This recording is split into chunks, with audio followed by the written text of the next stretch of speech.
Kwa jina naitwa Christopher Pangani, ni mkazi wa wilaya ya Nyamagana, mkoa wa Mwanza. Mwanza tulikuwa na hadha ya vyombo vya uokozi Ziwa Victoria.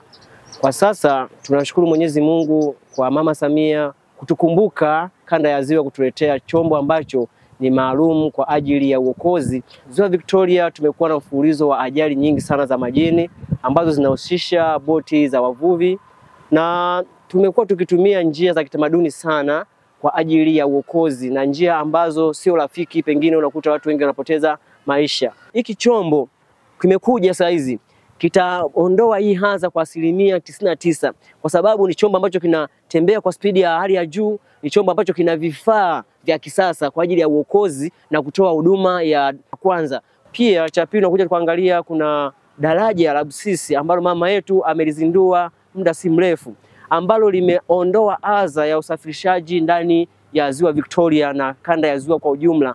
Miaka na miaka, awamu za uongozi zimepita, hatujawahi kupata kitu kama hiki. Nani kama mama? Na namuombea kwa Mwenyezi Mungu aweze kupata miaka 5 tena ya uongozi. Nadhani kwa mkoa wa Mwanza tutakuwa na maendeleo zaidi ya hapa. Kikubwa ni kwamba vitu ambavyo tunapewa na serikali tunaombwa tuvihifadhi, tuvilinde kwa ajili ya maendeleo ya nchi na mkoa kwa ujumla.